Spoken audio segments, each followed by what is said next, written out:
semua yang semoga kita selalu diberkahi, diridhoi dan dikaruniai sehat, afiat, panjang umur dalam taat ibadah kepada Allah Subhanahu wa taala. Alhamdulillahirabbil alamin.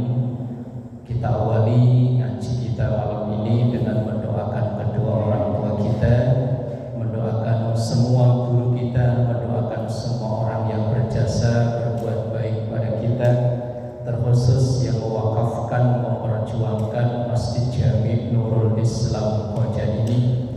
Kita doakan anak cucu keturunan kita semoga semua dijadikan salih salihah, keluarga sakinah mawaddah warahmah, rezeki halal barakah. Kita doakan apabila ada yang sakit, mungkin jamaah kita, keluarga kita, atau tetangga kita, saudara kita dimanapun berada yang hari ini sakit, kita doakan semoga sakitnya disembuhkan oleh Allah Subhanahu wa ta'ala. Alhamdulillah wa laqadratin nabiyil mustafa Muhammadin sallallahu alaihi wasallam wa jami' ummatihi minal muslimin wal muslimat wal mu'minin wal mu'minat aina ma kanu syamillahi lahum al-fatihah. A'udzu billahi minasy syaithanir rajim. Bismillahirrahmanir rahim. Alhamdulillahi rabbil alamin arrahmanir rahim maliki yaumiddin. Iyyaka na'budu wa iyyaka nasta'in. Ihdinas siratal mustaqim. Shiratal ladzina an'amta 'alaihim ghairil maghdubi 'alaihim waladdallin. Amin. Bismillahirrahmanirrahim. Jamaah yang dimuliakan Allah, malam ini kita akan ngaji satu sabda Rasulullah sallallahu alaihi wasallam yang dicatat oleh Al-Imam An-Nawawi Ad-Dimashqi dalam karya monumental beliau yakni Riyadhus Shalihin. Sabda Rasulullah sallallahu alaihi wasallam ini diriwayatkan oleh Imam Muslim dari sahabat Abdullah bin Mas'ud. Sabda Rasul ini berisi tentang doa. Secara tidak langsung Rasulullah sallallahu alaihi wasallam mengijazahkan satu doa kepada kita. Dalam kita berdoa, bermohon pada Allah Subhanahu wa ta'ala, kalau boleh diklasifikasi atau kalau dalam ibarat pertandingan sepak bola dibikin klasmen, itu ada beberapa level doa itu. Level tertinggi adalah doa yang diambil dari ayat Quran. Doa yang diambil dari ayat Quran itu kita ngerti nggak ngerti, faham nggak faham. Ketika kita berdoa dengan ayat Quran atau yang diambil dari ayat Quran, itu ada dua nilai pahala, yaitu pahala berdoa dan pahala membaca ayat Al-Quran. Seperti doa yang paling masyhur dan paling banyak kita baca, Rabbana atina fid dunya hasanah wa fil akhirati hasanah wa qina adzabannar. Atau doa Rabbana zalamna, atau doa yang sering kita baca kalau lagi baca tahlil, baca ratibul haddad, akhir surah Al-Baqarah, Rabbana la tu'akhirna, sampai akhir itu semua isinya doa. Ngerti nggak ngerti, paham nggak paham, ada dua keuntungan yang kita dapat, yaitu pahala membaca Al-Quran dan pahala berdoa. Kemudian doa di level kedua, yaitu doa yang diambil dari hadis Rasulullah sallallahu alaihi wasallam. Selain kita berdoa, ada fadilah kita mengamalkan sesuatu yang dulu diamalkan oleh Rasulullah sallallahu alaihi wasallam. Kemudian level ketiga, yaitu doa yang diijazahkan oleh guru kita. Dan lazimnya seorang guru itu faham dengan keadaan kita. Maka kadang seorang kiai itu mengijazahkan doa kepada santrinya. Dari sekian santri itu kadang diijazahi doa yang berbeda-beda. Nah, guru itu paham tentang keadaan muridnya, maka murid A dikasih doa ini, murid B dikasih doa ini, murid C dikasih doa ini, dan lain-lain. Itu level ketiga. Kemudian level keempat adalah doa yang kita paham artinya, yang gak harus berbahasa Arab, wong kita bukan orang Arab. Lah kita itu kadang sering berdoa bermohon pada Allah, hati, pikiran sama mulut nggak nyambung, nggak sinkron, karena memang yang kita baca kita nggak ngerti. Allahumma Allahumma Rabbana Rabbana, tapi ditanya artinya apa Pak? Boh, wes pokoknya asal saya ikut ustadz yang sering saya dengar. Lah iya, kalau pas dengan keadaan kita, kalau berbanding terbalik kan bahaya. Ini ada cerita lucu. Ada orang yang di daerahnya itu karena sering kekurangan air, karena sering terjadi paceklik, maka doa yang banyak dibaca adalah doa minta hujan. Di kampung saya juga sering dibaca doa ini. Kalau bulan-bulan begini nih Pak, November udah bukan, biasanya Juli, Agustus, September, nah itu biasanya tuh musim kemarau. Itu doa ini sering dibaca. Apalagi di budaya di kampung saya kan habis adzan sambil nunggu qomat, itu kan ada puji-pujian, itu baca doa. Allahumma skinna ghaisam mughisa wa la taj'alna minal qanitin. Ini potongan doa salat istisqa, doa salat minta. Lah ini si bapak dari kampungnya datang ke Jakarta, kebetulan dia kerja nyambi jadi merebut. Lah karena di kampungnya doa ini sering dibaca, lah di Jakarta pokoknya asal dia habis adzan sambil nunggu qomat, doa ini dibaca berulang-ulang. Padahal saat itu, bapak mungkin tahu jalan ke Semek Pak ya, itu antara tahun 2000 kalau banjir itu segini. Tapi bapak itu karena nggak ngerti doa itu ya dibaca terus. Sampai ada seseorang yang Pak ngingetin, Pak mohon maaf, bapak yang doa baca itu bagus. Oh bagus, di kampung saya doa ini dibaca terus. Kampungnya mana Pak? Mohon maaf kalau ada bapak yang asalnya dari sana, Gunung Kidul, daerah Jogja. Gunung Kidul kan konon sering kekurangan air. Oh pantes Pak, kalau bapak dari daerah sana baca doa ini, apalagi di musim-musim paceklik pas. Tapi ini di Jakarta Pak, sekarang lagi banjir. Lah ini doa minta hujan. Lah kok sekarang udah banjir kok masih minta hujan. Ini gara-gara doa bagus di sana, tetapi karena kita nggak ngerti, nggak paham, kemudian kita bawa ke lain daerah, ternyata doa itu nggak cocok di sini karena di sini sering banjir. Kasus lagi, ini nggak jauh kasus di Rorotan. Kebetulan imam rawatibnya itu sekian tahun berumah tangga, belum dikaruniai anak.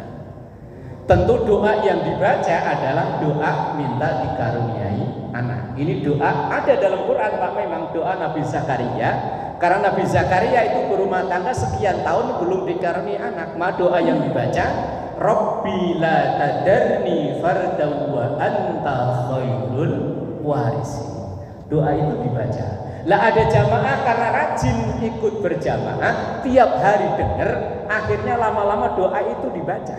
Lah akhirnya pas satu obrolan begini, Pak Ustadz, saya itu hampir tiap hari ngamalin doa yang sering Pak Ustadz baca. Doa yang mana Pak? Yang begini tuh, Rabbi la tadarni fardan wa anta khairul warisi. Kemudian bapak itu ditanya, Pak, emang bapak juga belum punya anak? Udah, anak saya udah banyak Pak Ustaz. Ini loh Pak, itu doa Nabi Zakaria supaya dikaruniai anak. Lah ini bapak anaknya udah banyak kok masih minta anak. Lah makanya Pak, kalau mau ngamalin doa yang baru denger-denger, jangan langsung diamalin. Tanya dulu ke ustadz, ke kiai, ke seseorang yang sering mengamalkan doa itu. Khawatirnya kasusnya kayak 2 kejadian. Nah, maka nomor 4, doa level nomor 4 itu doa yang kita paham artinya. Selain dari Quran level tertinggi, kemudian dari hadis, kemudian diijazahkan oleh guru, dan kemudian yang keempat doa yang kita paham artinya.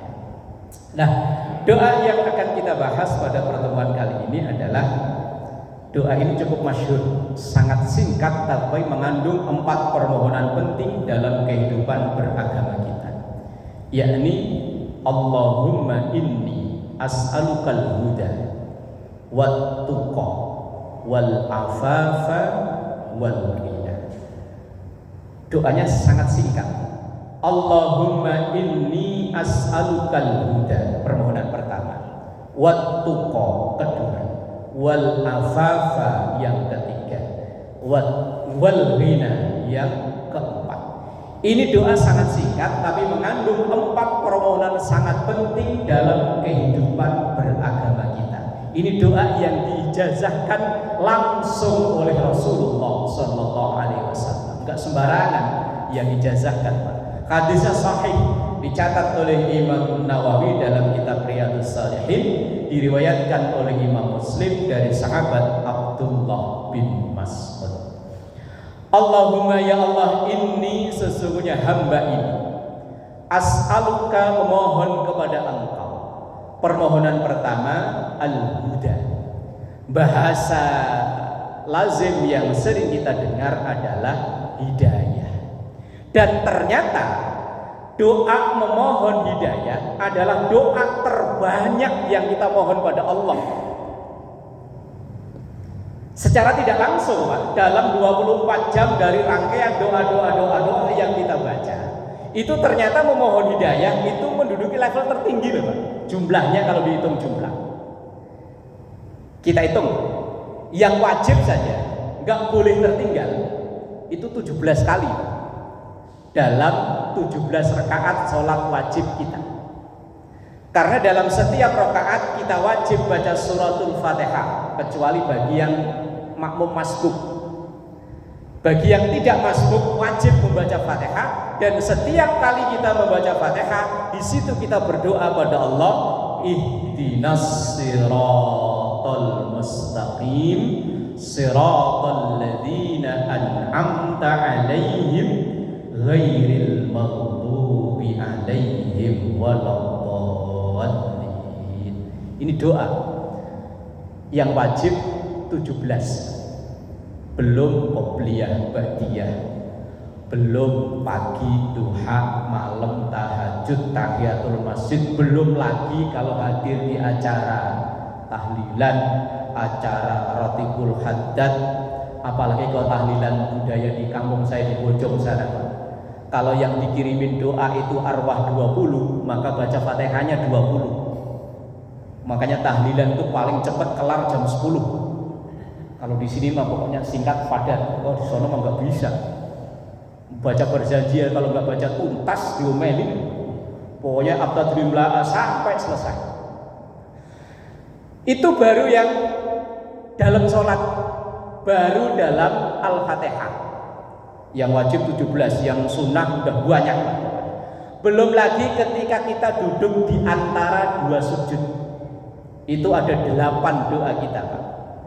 Itu kalau sholatnya nyantai, kalau sholatnya ngebut ya mbuh. Apalagi kalau tarawih yang 20 yang bat-bet.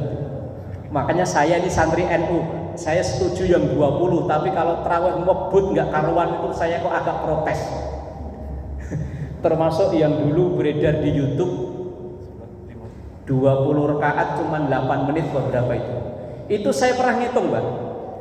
1 rakaat itu dapatnya 18 detik. Wih, 18 detik. Akhirnya saya mencoba. Saya baca Fatihah, saya kasih waktu. Saya bisa baca Fatihah tercepat itu 12 detik. Terus sisanya yang 6 detik, rukuk, sujud, i'tidal. Waduh, kayak latihan pencak silat. Lah, ketika kita sholat duduk di antara dua sujud itu kan ada 8, Pak. Rabbi firli warhamni wajburni warfa'ni warzuqni. Nomor 6. Wahdini wa'afini wa'fu anni. Lah itu kalau kita sholat tadi umpama yang wajib dan sunnah taruhlah umpama 30 rakaat, berarti udah 30 lagi. Tambah tadi Fatihah udah 60 kali. Belum ketika kita yang kunut Allahumma hdina fiman hadai.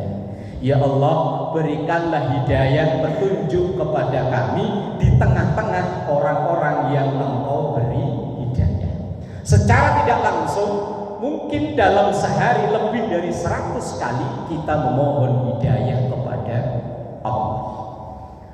Lah, ada apa itu ternyata? Kok secara tidak langsung kita memohon hidayah kepada Allah berulang sampai puluhan kali itu tadi? Karena hidayah ini adalah hak prerogatif Allah, hak mutlak Allah, mau diberikan kepada siapa, bahkan mau dicabut kembali, terserah Allah. Dan gak ada jaminan yang hari ini kita berada dalam hidayah Allah ini tetap ada di sini sampai nanti menemani akhir hayat kita. Gak ada jaminan, Pak. Saya sering nonton di YouTube itu ada orang yang lahir dari keluarga muslim, anak-anak menjalani dengan cara muslim, remaja muslim, muda muslim, loh giliran udah akhir hampir hayat, ibarat hari mau udah menjelang maghrib, malah keluar dari Islam. Itu membuktikan bahwa, dan itu bisa menyerang siapa saja. Saya pernah membaca satu artikel, ada seorang penulis, bukan sembarangan Pak, gelarnya udah doktor penulis, orang alumni Al-Azhar Mesir, bisa keluar dari Islam gara-gara perempuan. Gara-gara pengen nikahi perempuan, akhirnya disyaratkan kalau kamu mau ikut agama saya, ya udah saya mau nikah denganmu. Padahal dia bukan sembarangan, S3 dari Al-Azhar Mesir, bisa nulis ngarang kitab yang kayak begini. Itu menunjukkan betapa hidayah itu mahalnya, hak prerogatif Allah, mau diberikan pada siapa atau bahkan dicabut kembali oleh Allah. Diberikan kepada siapa? Ya terserah Allah. Kita ambil sejarah orang-orang terdekat Nabi, kalau memang tidak dikehendaki oleh Allah memperoleh hidayah, ya sampai akhir hayat enggak dalam keadaan iman. Kan'an, putra Nabi Nuh. Ada Azar, ayah Nabi Allah Ibrahim. Ada istri Nabi Lut. Ada ayah angkat Nabi Musa. Fir'aun itu kan ayah angkat Nabi Musa. Wong Nabi Musa ketika kecil dihanyutkan oleh ibunya, ditemu oleh istri Asia, istrinya Fir'aun, kemudian diasuh oleh Fir'aun. Kemudian ada paman plus besan Rasulullah, pamannya plus besannya yakni Abu Thalib. Abu Thalib itu paman karena Abu Thalib itu sekandung dengan Abdullah, ayahanda Rasulullah. Besan karena Abu Thalib punya anak laki-laki namanya Ali bin Abi Thalib, dinikahkan dengan Fatimah, putri Rasulullah Shallallahu Alaihi Wasallam. Abu Thalib itu mengasuh Rasulullah dari umur 12 tahun sampai Rasulullah menikah dengan Khadijah. Itu yang ibarat kata mah yang biayai atau mungkin yang pokoknya yang ngurus lah. Itu Abu Thalib. Sampai perjuangan Rasulullah, orang yang membackup luar biasa itu Abu Thalib. Tapi ternyata Allah berkehendak lain. Sampai akhir hayat, dalam riwayat yang sahih yang ditulis oleh Al-Imam Ibnu Katsir rahimahullah ta'ala, itu Abu Thalib sampai meninggal belum dalam keadaan iman. Maka ketika Abu Thalib ini meninggal saat Rasulullah usia 52 tahun, setahun sebelum Rasulullah hijrah, maka Rasulullah mengalami kesedihan luar biasa. Maka tahun itu dikenal dengan nama Amul Huzni, tahun kesedihan. Ditinggal oleh paman yang mengasuh plus besan plus orang yang membackup perjuangan Rasulullah. Tetapi pada kenyataannya Allah berkehendak lain. Maka ketika Abu Thalib ini meninggal, kesedihan yang dialami oleh Rasulullah luar biasa. Mungkin kalau dalam bahasa kita begini, Pak. Ya Allah, ini orang yang ngasuh saya, orang yang menjadi besan saya, orang yang membantu perjuangan saya, tapi kenapa sampai akhir hayat kok belum engkau kasih hidayah? Kemudian turun ayat, innaka la tahdi man ahbabta walakinallaha yahdi man yasha wa huwa a'lamu bil muhtadin. Innaka, sesungguhnya engkau ya asyrafal khalqi. Kalau Imam Nawawi Banten ketika ada panggilan Rasulullah selalu dibahasakan ya asyrafal khalqi, wahai semulia-mulianya makhluk. Innaka la tahdi man ahbabta. Engkau tidak bisa memberi hidayah kepada orang yang engkau cintai. Itu Rasul, Pak. Tidak bisa memberi hidayah kepada orang yang dicintai. Abu Thalib dicintai Rasulullah luar biasa. Walakinallah, akan tetapi Allah yahdi may yasha, memberi hidayah kepada yang dikehendaki. Wahwa, dan dialah Allah a'lamu, zat yang maha mengetahui, bil muhtadin, terhadap orang-orang yang dikehendaki memperoleh hidayah. Nah, kita hamba Allah, umat Rasulullah yang hidup 1500 tahun setelah masa kenabian, jarak tinggal kita dengan sumber awal datangnya Islam ribuan kilometer, tapi hidayah Allah turun kepada kita. Ini anugerah yang besar yang harus kita jaga, harus kita rawat. Di antaranya dengan banyak memohon pada Allah agar hidayah ini tetap menyertai kita sampai nanti roh pisah dari raga kita. Nah, hidayah itu dalam kitab-kitab tafsir kan ada beberapa level juga. Ada namanya hidayatul-din, hidayah orang beragama. Karena kalau kita ini kan rata-rata hidayahnya hidayah keturunan. Bapak emak kita muslim, ya alhamdulillah kita muslim. Lah hidayatul-din itu ada orang yang seperti Umar bin Khattab memeroleh hidayah malah saat lagi benci-bencinya pada Rasulullah, ingin membunuh Rasulullah, malah memeroleh hidayah, hidayatul-din. Ada orang memeroleh hidayah karena penyakit, ada orang memeroleh hidayah macam-macam.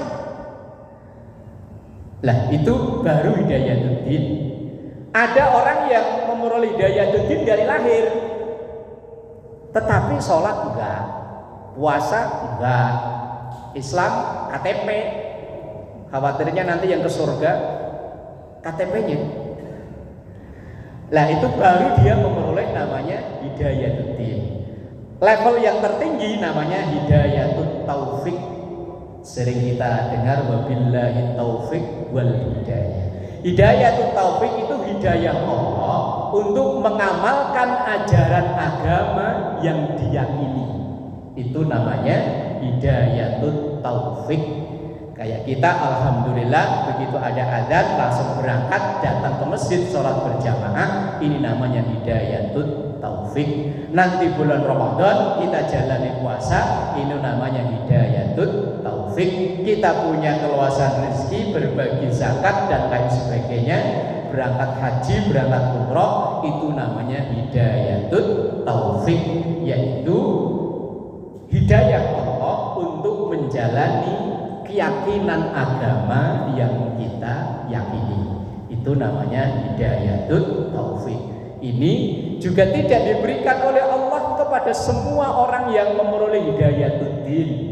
Wong nyatanya banyak di antara saudara kita, teman kita, tetangga kita yang Islam yo Islam, tapi diajak sholat yo bilangnya apa, diajak puasa yo bilangnya enggak kuat. Nah itu memang baru sebatas hidayatul-din yang ada di dia, tapi belum masuk ke hidayatut taufik. Itu permohonan kita yang pertama, yaitu Allahumma inni as'alukal huda. Kemudian yang kedua, wattuqa, Tuqa itu bahasa umum yang sering kita dengar takwa. Betapa pentingnya takwa. Setiap kali kita hadir di sholat Jumat, khatib melalui mimbar selalu berwasiat ittaqullah. Selalu. Kadang ya dengan berbahasa Arab, kadang yang diterjemahkan dengan berbahasa Indonesia. Ada wasiat Rasulullah yang begitu indah luar biasa tentang takwa. Sangat masyhur hadis ini. Ittaqillaha haitsuma kunta. Bertakwalah kepada Allah dimanapun engkau berada. Seakan-akan Rasulullah itu menyampaikan jangan sampai ketakwaan kita kepada Allah ini milih-milih tempat. Karena ya kadang masih banyak di antara kita ini, ya bahkan mungkin kita sendiri, ketika berada di masjid seperti ini, ketika lagi berada di majelis ilmu, berada di majelis zikir, seakan-akan ketakwaan kita kepada Allah itu luar biasa. Seakan benar-benar takwa. Apalagi kadang kalau lagi punya banyak masalah, itu kadang tahajudnya ngerintihnya ya beneran. Ya Allah, token udah bunyi ya Allah, kontrakan udah jatuh tempo ya Allah. Tapi begitu nanti urusan semuanya beres, subuh aja kadang kesiangan. Nah ya makanya Allah itu sering ngasih cobaan ke kita, itu biar kita itu nggak kejauhan lupanya sama Allah. Analoginya begini loh Pak. Kita menjalani kehidupan itu kayak orang jalan ya. Jalan naik kendaraan. Itu kalau jalannya mulus, itu kadang malah sering terlena gitu. Orang nyetir mobil di tol Cipali, itu sering terlena Pak, karena jalan treknya lurus, jalannya halus. Tapi kalau coba ke arah saya ke Bojong, banyak lubang. Wasal buak, ya Allah. Ingat Allah. Ketemu lubang lagi, buak, ya Allah. Kadang kita menjalani kehidupan kalau mulus-mulus aja, rezeki lancar, keluarga aman-aman, sehat, terkendali, itu kadang ya terlena. Sholatnya ya yang penting genep 4 rakaat. Ya duha ya kadang-kadang.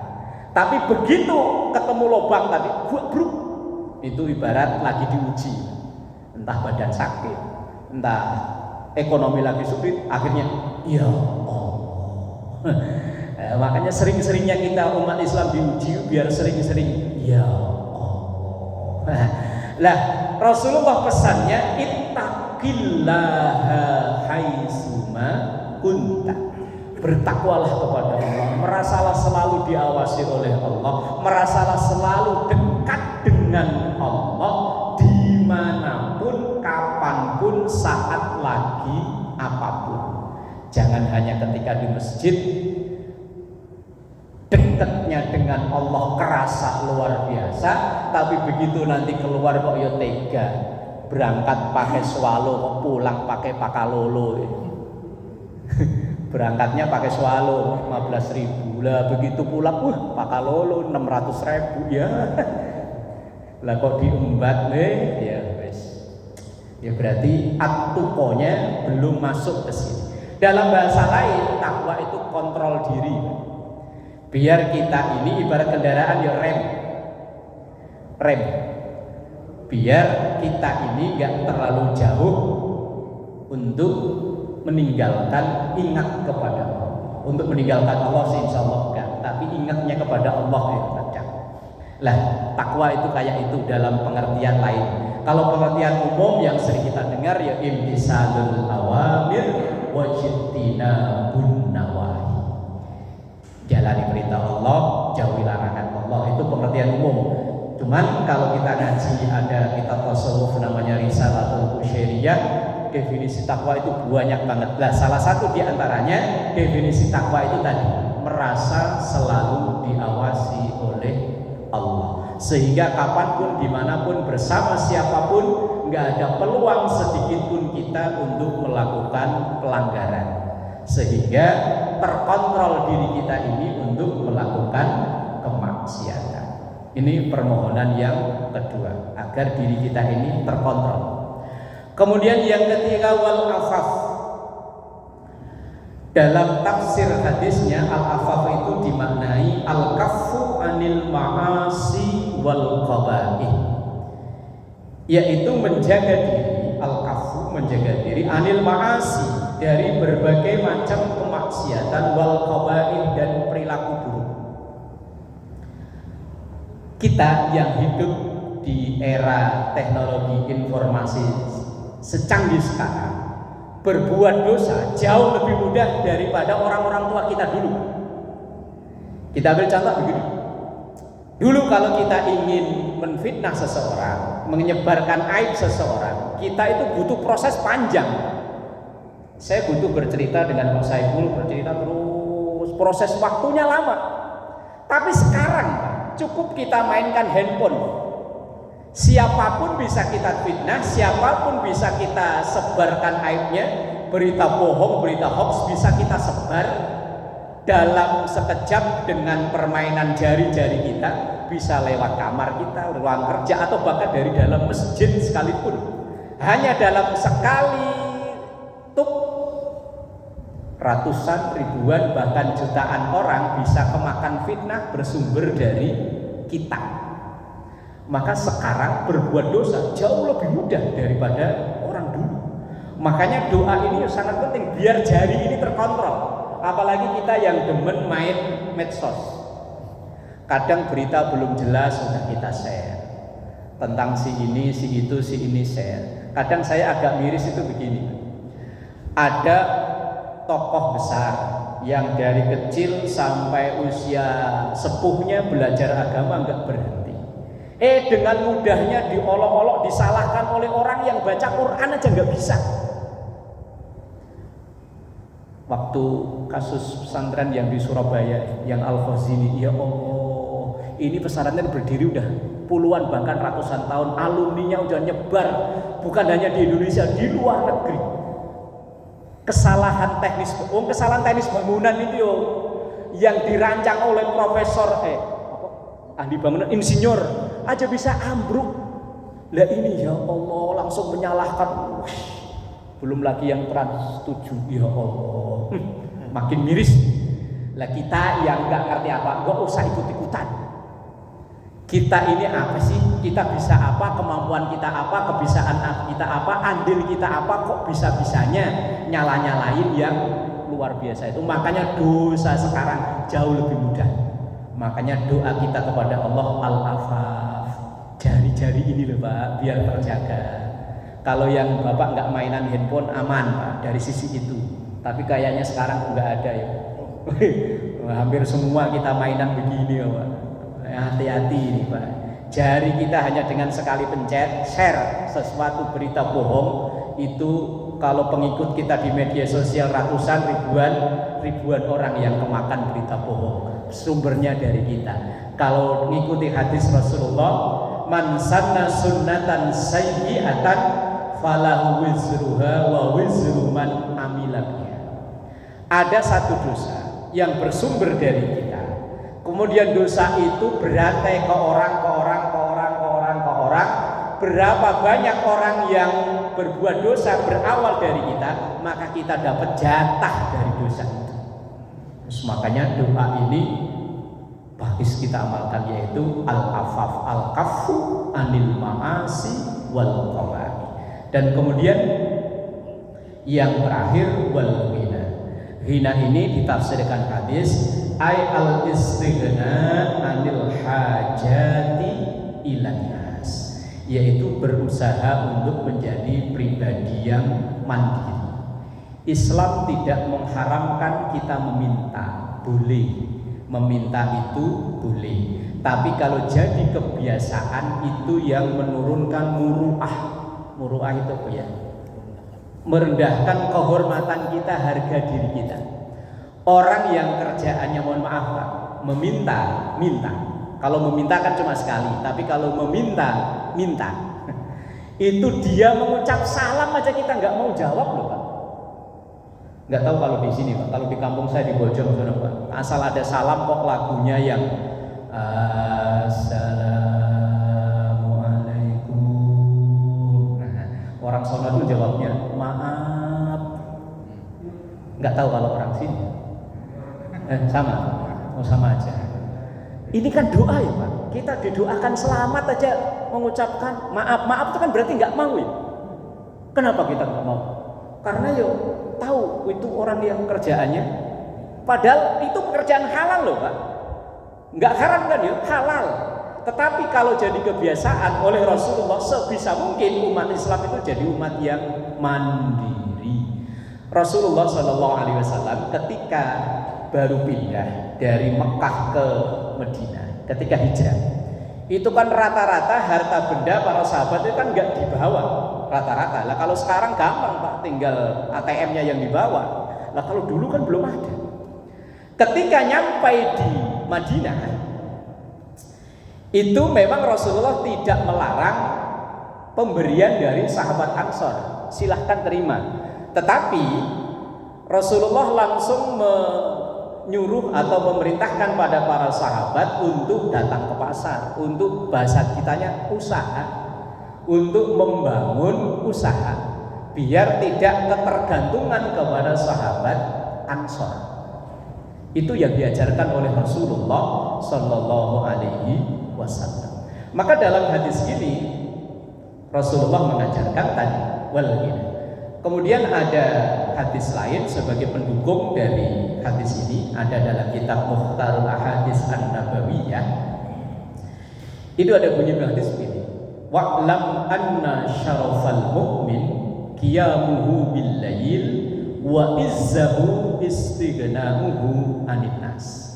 Wa'lam, ketahuilah, anna syarafal mu'min, bahwa kehormatan kemuliaan seorang mukmin di hadapan Allah itu qiyamuhu bil lail, selain 5 waktunya, untuk memperoleh jalur kehormatan di sisi Allah itu qiyamuhu bil lail, tahajud.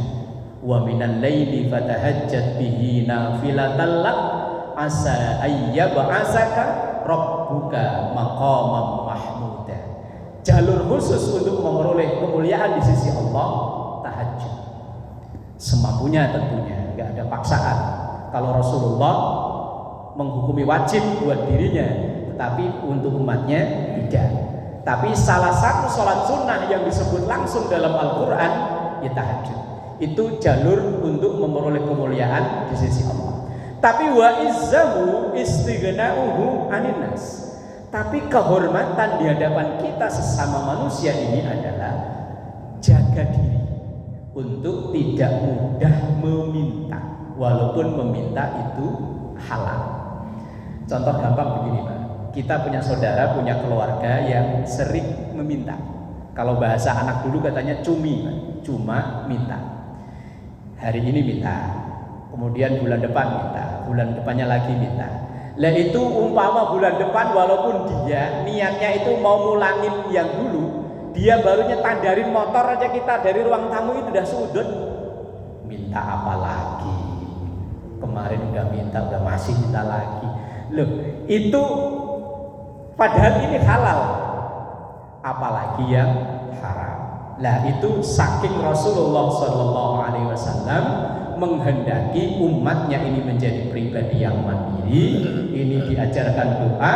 Lah kemudian tentu selain doa ya ada realnya, yaitu usaha. Karena ada, kalau hanya doa tanpa usaha namanya yo bohong. Tapi kalau hanya usaha tanpa doa yo namanya sombong. Maka yo seimbang kita sebagai seorang Muslim. Jadi doa yang diajarkan oleh Rasulullah, Allahumma inni as'alukal huda wat tuqa wal afafa wal ghina wallahu a'lam bis-shawab. Al-Fatihah. A'udzu billahi minasyaitonir rajim. Bismillahirrahmanirrahim. Alhamdulillahirabbil alamin. Arrahmanir rahim. Maliki yaumiddin. Iyyaka na'budu wa iyyaka nasta'in. Ihdinas siratal mustaqim. Shiratal ladzina an'amta 'alaihim ghairil maghdubi 'alaihim waladdallin. Astaghfirullahaladzim. Al-ma'bud ya dzal jalali wal ikram. Bismillahirrahmanirrahim. Alhamdulillahirabbil alamin. Allahumma shalli ala sayyidina Muhammad wa ala ali sayyidina Muhammad. Allahumma inna nas'aluka ilman nafi'an wa fahman wasi'an wa 'amalan mutaqabbalan wa rizqan katsiran halalan thayyiban mubarakan wa waladan salihan